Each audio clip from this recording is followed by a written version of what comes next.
దేవుడా, నిషికాకి కోపం ఎక్కువ అని దివ్యాంక మేడం చెప్పింది, కానీ మరీ ఇంత కోపం ఉందనుకోలేదు. సమయానికి ఆ జగదాత్రి ఆపింది కాబట్టి సరిపోయింది.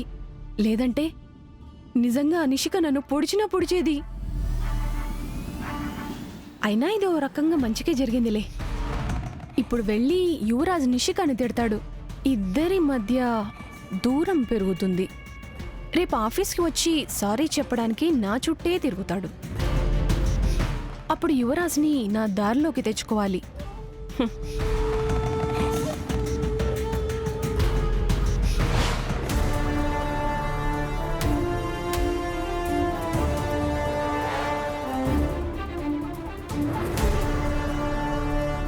నిషి, ఏయ్, పిచ్చ కోపంగా ఉన్నాను. ముందుకు నుంచి వెళ్ళిపో. నేను చెప్పేది కొంచెం వినవే. చెప్పాను కదా వెళ్ళమని. వెళ్ళకపోతే 4 పీకుతా. సరే కొట్టు. కొడితే నీ కోపం పోతుంది. నేను చెప్పే మాట కాస్త వింటావు కదా.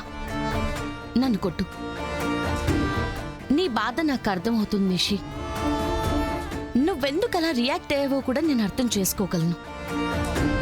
కానీ నువ్వు మీ ఇద్దరు కూర్చుని మాట్లాడుకోవాల్సిన విషయాన్ని నలుగురిలోకి తీసుకురావడం వల్ల పోయేది మీ ఇద్దరి పరువే కదా. అదేం చేసిందో తెలుసా నీకు? సోనీ యువరాజ్ని హక్ చేసుకుంది. ఇద్దరూ బెడ్ మీదున్నారు. ఇది చూసిన ఏ భార్యకైనా సరే నీ అంత కోపమే వస్తుంది.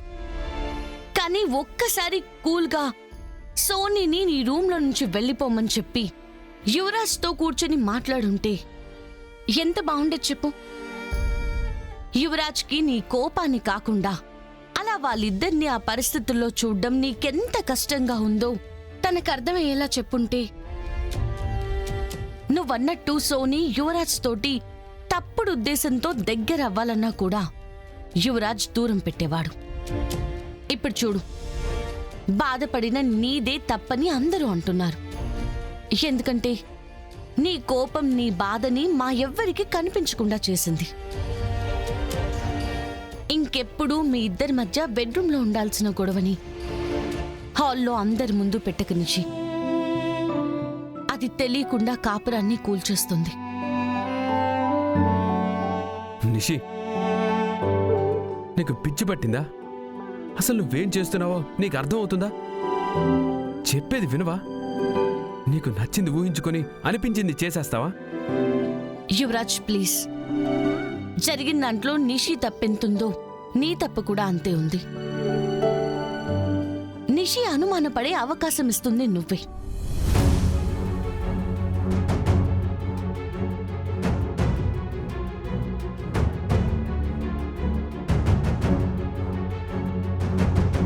భార్య అనుమానపడుతుందంటే భర్త ఆ భార్యకి అనుమానాన్ని కలిగించలేకపోయాడని అర్థం. కాబట్టి తప్పంతా నిషిదే అని నువ్వు, నీదే అని నిషి అనుకోకుండా మీ ఇద్దరిది ఉందని అర్థం చేసుకుని కూర్చొని మాట్లాడుకోండి.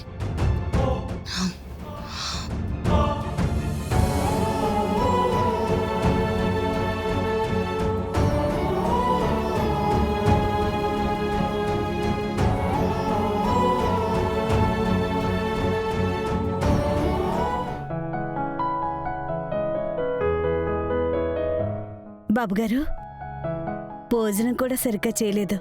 కనీసం ఈ మజ్జిగైనా తాగండి. మాత్రలేసుకునే పని కదా, కడుపు మంట పెడుతుంది. సరే.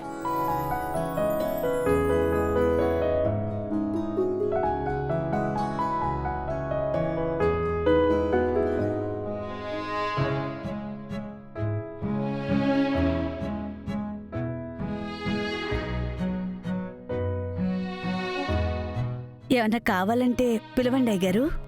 థ్యాంక్స్ చిలకమ్మా.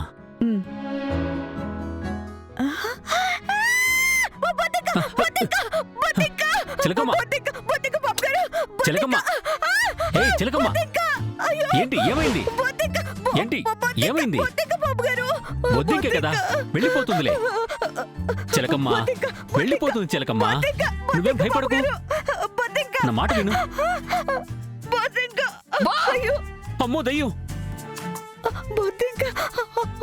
బొద్దింక వచ్చుండదే దయ్యం కాదు నేను. కరెక్ట్ గానే చెప్పాను కదా, ఇద్దరు ఒకటే.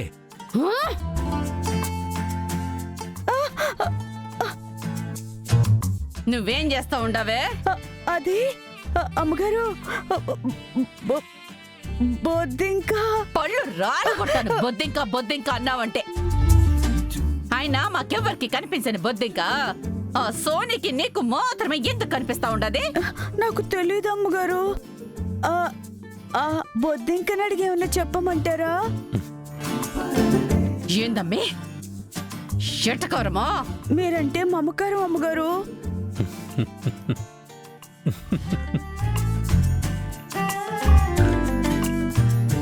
అయినా నా మొగుడికి దూరంగా ఉండమని నీకెన్ని తూర్లు చెప్పాలమ్మే? దగ్గరగా వెళ్ళటం నాకేమన్నా సరదానా అమ్మగారు? దేవుడి మీద ప్రమాణం చేసి చెప్తున్నా, నిజంగా ఆ బొద్దింకను చూసి భయపడి అయ్యగారిని పట్టుకున్నా. బొద్దింక ముందుక్కడి నుంచి పో. అమ్మో, బొద్దింక.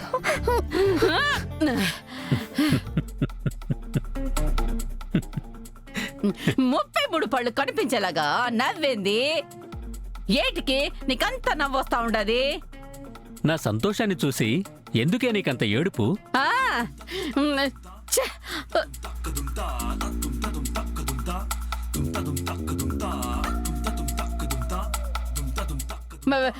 బొద్దింక ఏయ్! ఏం చేస్తా ఉండవా? బొద్దింకున్నది. నువ్వే ఒక పెద్ద బావురు కప్పలా ఉన్నావు. నువ్వు బొద్దింకను చూసి భయపడుతున్నావా? ఓవర్ యాక్షన్ చేయకుండా వచ్చి పడుకో. బెల్లం అల్లమైంది, అది బెల్లం అయిపోయిందా నీకో? అది పట్టుకుంటేనేమో నవ్వి, నేను పట్టుకోపోతే ముట్టుకొనివ్వకుండా పట్టుకుంటావా?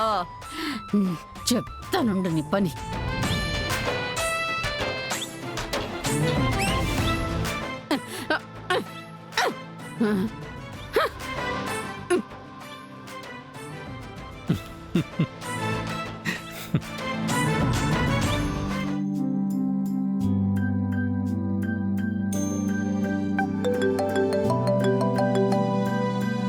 సాధు సార్ కాల్ చేస్తున్నారు.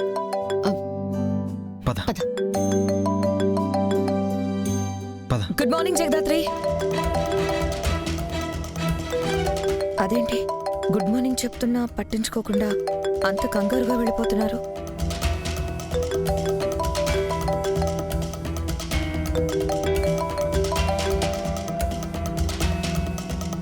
జై హింద్ సార్. జై హింద్ జేడి. ఒక కేసు వచ్చింది. డీజీపీ గారు ఆ కేసుని మీకు అసైన్ చేయమని చెప్పారు. కేసా? ఒక కేస్ గురించి డీజీపీ గారు కాల్ చేయడం సార్. మాకివ్వమని మరీ మరీ చెప్పడం ఏంటి? చనిపోయింది ఎవరైనా విఐపీయా సార్? కాదు JD, middle class house wife.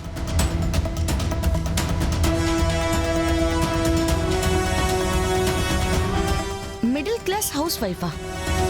అసలు కేసు ఏంటి సార్? అసలు కేసు ఏంటి సార్?